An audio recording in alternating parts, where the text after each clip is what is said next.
Welcome to Talking Business, a podcast produced in Melbourne, Australia. The podcast is available on the Acast site, my own website, the Apple Podcast Store, or wherever you go to get your podcasts. Or you can get it at the Business Acumen website at www.businessacumen.biz for the most exclusive access to leading economists and business leaders from around the world. Subscribe to Talking Business from my website, leongettler.com. I am Leon Gettler. My job is to review and monitor the week's news in business, finance and economics. I bring it all to you every week. This is episode number 19 in our series for 2025. Today's date is Friday, June the 20th. First, I'll be talking to Mike Dallas-Petersen, an entrepreneur, father and husband based in Summerland, British Columbia. He's also the founder of the Integrator Academy, a coaching program that teaches working professionals on how to start their own remote integrated business. It also helps online business owners scale, fix or diagnose their online marketing and sales system. And I'll be talking to independent economist Craig James about what's happening in the market next week. But first, let's talk to Mike Dallas-Petersen. Well, Mike Dallas-Petersen, you are an integrator. Tell us about that. Well, an integrator or a remote integrator, it's kind of like a made-up term as of recently, just because there's a group of us that do a specific sets of tasks that don't really fall into like one category, like marketers or social media or affiliate marketers or, developers or whatever. So an integrator is someone who basically glues software together in a nutshell, or at least our coined definition of it. So we help out a lot of online business owners, including brick and mortar business owners, essentially glue one software to another software. And where that's really convenient is, like, for example, if you're in the if you have a CRM, say you're a real estate agent, it's like connecting a CRM with like an autoresponder, like Active Campaign, emailing, and all that kind of stuff. It's about gluing all that together to make number one, save you time, and number two is make you more money, hopefully, right? The basic issue though is you would have different departments talking to each other, like finance, sales, recruitment, etc. Would that be an issue? Yeah, correct. Yeah. So that's why it's so hard to describe, right? Because it doesn't matter what company you're working for. I've worked for many companies, and it could be anywhere from like taxes to coaching courses to even online like call centers and stuff like that. And so everything is always different. So you could have multiple departments where you're having an onboarding of your clients, and you want to connect that to a project management tool, but then you want that project management tool to talk to your CRM, so your salespeople know what's going on, for example, things like that, right? And then also, maybe giving feedback on the new hires. Is there an integration, or is there a process in place to give that feedback, or those metrics in place to see kind of like how everyone's doing, or how the clients are doing, or how the new hires are doing, or something like that, right? So I'd imagine there'd be huge bottlenecks in companies. Massive. Would that be right? Massive bottlenecks. The majority of business owners today, and this is just obviously my opinion, are doing all of it themselves. They're essentially, working out of spreadsheets, or they're just, doing manual tasks, or they're trying to delegate it, but they don't know how, and they're wasting far too much time. And so generally what happens is, and that could also include their employees as well, right? It doesn't necessarily need to be just them, but there'll be massive bottlenecks that simple automation or delegation can fix. So what are the biggest bottlenecks? So the biggest bottlenecks that I've come up with so far, especially in my industry, I'm more online in the coaching space and YouTube space. So I spend a lot of time, working with YouTubers and working with coaches. And I would say the biggest bottleneck is the coaches or the creators themselves. And so when you get like a YouTuber, for example, and the YouTuber wants to create content and they grow a big, massive following, then they want to do stuff other than creating content, which is like creating a community for coaching or teaching financial literacy or whatever it might be, or how to learn how to build armor, whatever the YouTube channel might be, right? And so they start getting into that, and then they take away from the content. And I find that when they start getting away from what they're really good at to something that they could delegate or effectively automate, that's where the biggest bottlenecks end up occurring, right? Is when they try to get out of their lane and get into doing stuff that they should just hire for, right? And so a lot of what we've done for a lot of our clients, especially the YouTubers, is we'll come in and the YouTubers want to create a community to teach, say, for example, one of our clients is a minority mindset, and he's got 1.6 million followers. So we come in and we help build a massive community, and we hire and train the coaches, and we build the support systems around it, and we build all of the payment gateways and websites and the learning LMS, right? The learning management system. And we put that all together so that the creator can still create, and this bolt-on money-making community that's benefiting his community or their community is working really well. A lot of this stuff would be automation. You'd be automated. Yes, yeah, and so that's why it's really hard to describe what we do, because integrating and automation and marketing and delegation, it kind of all fits into one, right? And so it's really, when we were trying to coin a term for my program, I was like, well, what do we call it? What do we call us? What are we, right? We're not marketers. We're not social media marketers. We're not, developers. What do? We kind of integrate, don't we? We kind of integrate what we can. So automation is a huge part of it. Delegation is also a pretty big part of it as well. And then just knowing what type of software to use, right? Because not every software is the best. It might be the best to start off with, but is it good when we grow in 6 months, or are we gonna have to replace it again, right? So having a massive understanding of softwares is key as well. So how many different kinds of software would there be for this? Well, probably over 5,000. Over 5,000. So you'd have to be across all of that. Yeah. So the majority of the software that I work with, I would say there's probably about 100 that are very, very, very common. But the software that I use connects with over 5,000 different other softwares across the planet. And so it doesn't really matter what you're using, but we can try and integrate whatever you're using to hopefully save you time. But this would be ongoing work. So you'd have someone for, say, 12 months, but you'd have to come back to them 12 months hence. Would that be right? So a lot of what I try to do is I try to build long-lasting partnerships. So what I try to do is, instead of coming into people or small business owners or coaches or whatever they might be, and coming in and going, hey, let me just build you this big build and get all this done and have a nice day. I try to go, hey, listen, let's just start on maybe a monthly retainer, and I will start here, and we'll work into building these systems and molding them into exactly what you want, right? So instead of doing these massive projects, we just kind of break them up into monthly bite size, if you will, in order to manage that. And so I try to keep these smaller retainers going as long as I can. So I like to have the recurring, but at the same time, a lot of the clients that I work for and a lot of my students, they really like to have that recurring coming in, but the clients also like to have someone in their Slack channel or waiting, essentially, if something breaks or something's happening. They don't have to go into Fiverr or go to Upwork or go to a Facebook group and try to find someone to fix this emergency. They have someone sitting there ready to go. So you'd have lots of long-term clients. Would that be right? Yeah, most of my clients I've had them for almost over 2.5 years, 3 years now. Yeah. That's quite extraordinary. Constant contact with them. Would that be right? Yep.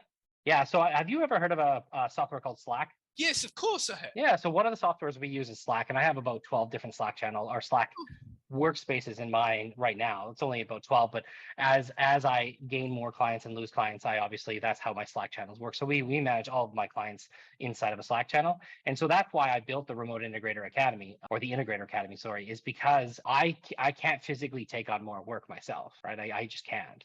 And so I was like, well, and people are coming to me, they're like, hey, I love the work you did. Can we do this now? And what's happened is I was like, well, listen, I just need to train more people. And so I opened up just a small test over the last year and started training up some of my closest friends and people that were I was acquainted with, and just some word of mouth, and train them up to take over some of the work that was coming into me. And now I'm like, okay, I got to do this full time, because it's still not stopping. I still have over 3 or 4 weeks worth of work that I have to catch up on here. So it's just it never ends. Tell me, are you finding you need to use artificial intelligence more? I find it's not exactly there. I think that the majority of what I use it for is the little tiny nuanced problems that I just can't figure out in the moment. I'll go ask ChatGPT or something like that. And I find that I would say 50-50. 50-50, I'll get a really good answer that'll actually really help me through. Or I'll ask it something very opinionated. I'll try and go what would be the best way to do X or something like that. And then it'll give me a couple different ideas as to how I could go into it. A lot of times I have very complex problems at my level where, I'll have business owners that'll come to me and they'll go, okay, well, now this is happening, but we want to bolt on this, and this, but we also want all of it to talk to each other. And you're like, oh my goodness. Okay. And so that's where I'll try and go and ask some questions and see if I can get some inspiration on how to build and how to architect it. So ChatGPT is used mainly for research. Mm-hmm. That'd be right. Yeah. And to get to the nub of a problem. Correct. Yeah. I've used it for clients as well on creating inspiration for content. A lot of what I do too is I help clients build their marketing channels, or their marketing lanes, as I like to call them. a lot of my clients and a lot of the clients that I'm still coming up to, they don't have a marketing plan or any form of marketing sequences or anything. There's no sort of organization to it. And so I like to come in with a 3-lane approach, and I can go into it more if you'd like, but a lot of people have this one lane where everyone fits into the same bucket, and then they just send them a nurture sequence and that's it. It's like a one size fits all thing. And I detest it. I can't do it anymore. I can't close my mouth and not say anything anymore. So I help a lot of clients with that. And one of the biggest bottlenecks I have with clients is they're like, oh, I don't know what to write. Oh, that's too complicated. Oh, I'm not creative. Oh, I'm this. Oh, you know what I mean? And they're just like, they shut it out as soon as they can. And so I like to go, okay, well, how about there? Get on a Zoom call, and in less than 5 minutes, I'm like asking ChatGPT something, and they're like, "Oh, well, that's a really good idea. Oh, that's a really good idea." And I'm like, "Well, why don't you just make that into 3 sentences or 4 sentences, and let's pump that in there? Can you do that 5 times, 10 times a week?" They're like, "Yep." I'm like, "All right." And so it's sometimes you don't know what you don't know, and sometimes people have this, what is it, perfection paralysis on what they do, and they just can't get over it. And so sometimes you just need someone to come in with like pure logic and go, there. Well, that's absolutely brilliant. And Mike, it's been fantastic talking to you, and wishing you all the best, wishing the integrators all the best for the future. Thank you. Thanks so much. And now let's talk to independent economist Craig James. Well, Craig, what's your outlook for the market for the week starting June 23? Well, it's going to be a fairly quiet time yesterday in Australia. There's not too many indicators. The key to look out for, though, is the monthly consumer price index, which comes out on Wednesday. Likely that we'll see something in the order of 2.4%. It's very similar to last time. So we've got this indicator coming out for the month of May. In April, it was 2.4%, and Trading Economics is believing that it's going to be 2.3%. So that just confirms that inflation is going where the Reserve Bank wants it, and that opens the door for the Reserve Bank to continue to cut interest rates, with the next meeting being sort of in early July. But that's probably the highlight of the week in terms of Australia. We do have, just as we do right the way across the globe on Monday, we have flash gauges of manufacturing and services, and putting those two together for the composite. This is a gauge of basically how the economies are travelling, and yes, so there'll be one of those indicators coming out for Australia on the Monday, and also in terms of the United States. But we've got that as the lead off for the week. On Wednesday, that's the monthly consumer price index. And then on Thursday, from the Bureau of Statistics, we have the wealth figures. That's certainly going to be fairly interesting. We're probably going to see household wealth near record highs, job vacancies, and also some detailed job figures will be coming out on Thursday as well. So we're basically, I suppose, continuing to look ahead to inflation and what that means for interest rates. And as I say, the Reserve Bank Board has its next meeting yesterday, in early July, on the 7th and the 8th. So you would expect a rate cut around about 7th or 8th of July? Well, if the monthly consumer price index behaves itself, certainly there's indications from the TD-MI inflation gauge, the monthly inflation gauge coming out from the University of Melbourne, that suggests that inflation is under control. So, and that's the key, now just see how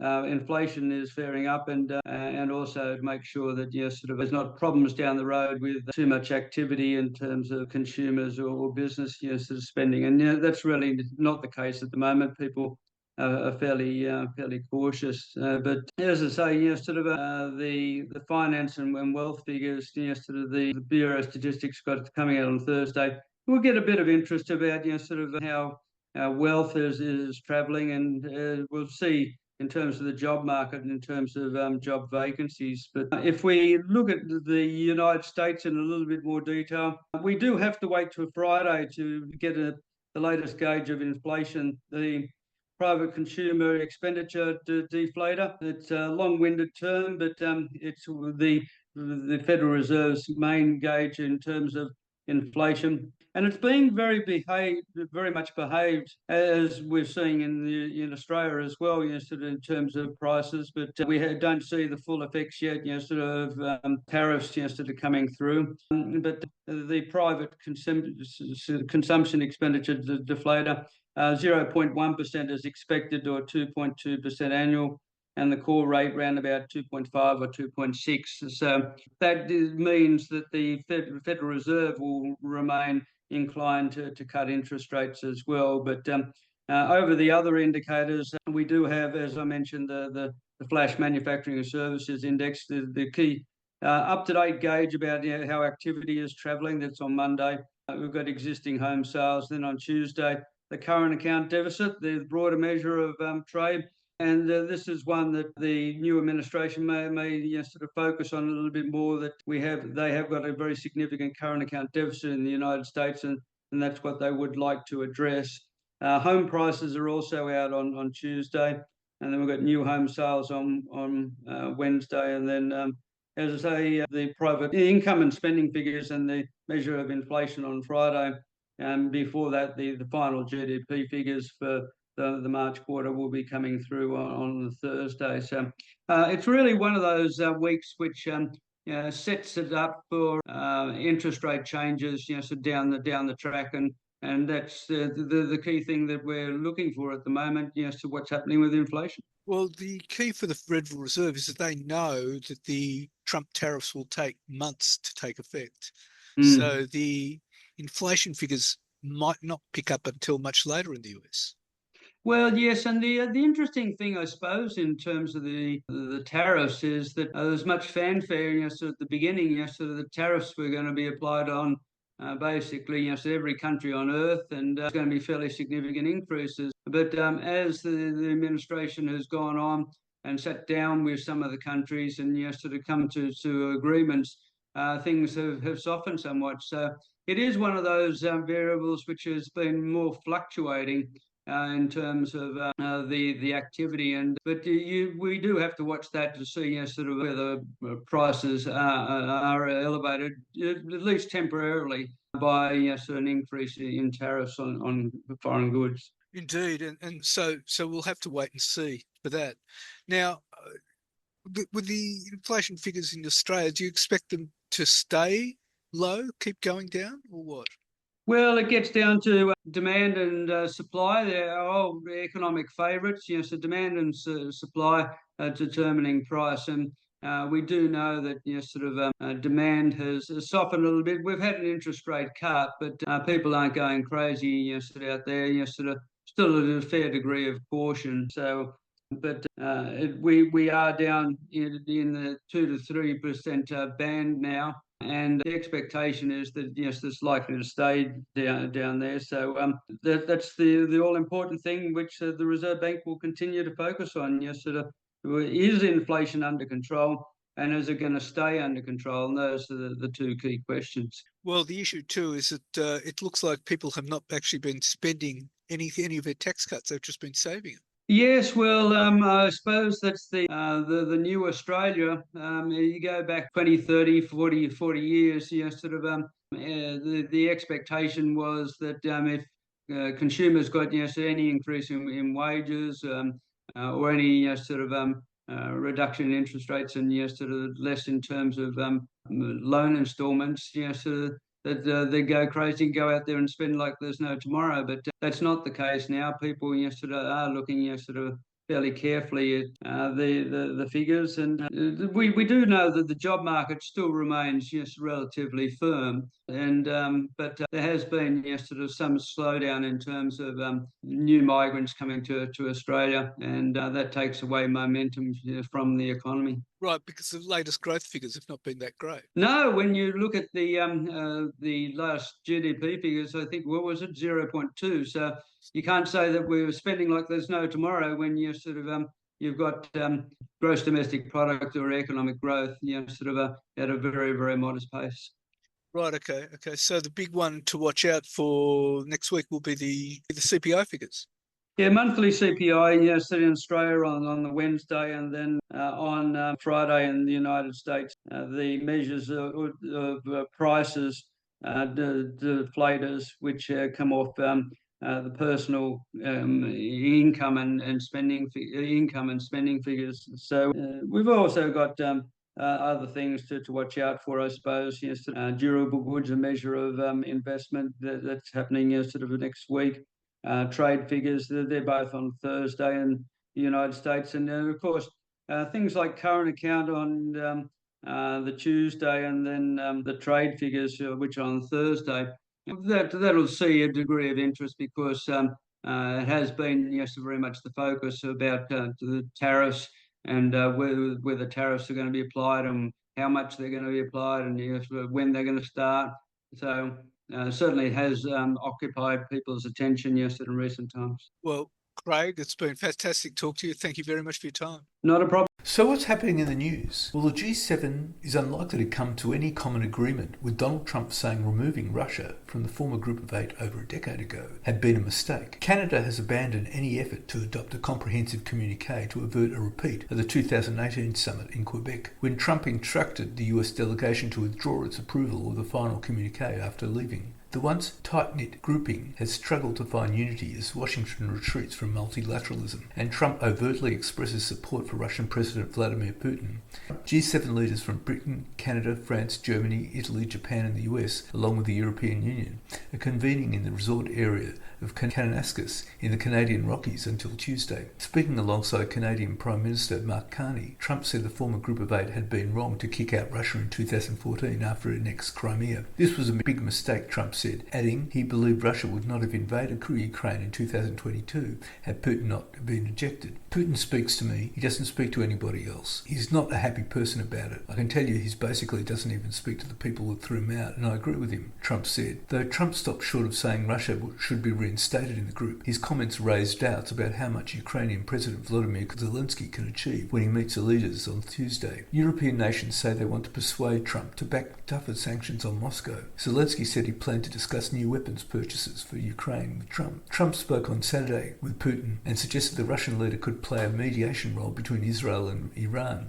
French President Emmanuel Macron dismissed the idea, arguing that Moscow could not be a mediator because it had started an illegal war against Ukraine. A European diplomat said Trump's suggestion showed that Russia was very much on US minds. The G7 should have the objective for us to converge again, for Ukraine to get a ceasefire to lead to a robust and lasting peace, and in my view it's a question of seeing whether President Trump is ready to put forward much tougher sanctions on Russia, Macron said. In another early sign, the group of democracies must struggle to reach agreement on key issues. A US official said Trump would not sign a draft statement calling for de-escalation of Israel-Iran conflict, and the US president left the G7 summit after the leaders' dinner. That was before a planned meeting with Anthony Albanese. Trump said he was leaving us because he aimed to bring a real end rather than a ceasefire to the conflict between Iran and Israel, leaving G7 members trying to second-guess what he meant. Mr. Trump's press secretary, Carolyn Leavitt, said he was returning to Washington to attend to many important matters. So what does this all mean? Well, it's a blow for Anthony Albanese. Prime Minister had travelled for 4 days via make-work stopovers in Fiji and Seattle for what could be his first face-to-face meeting with the president,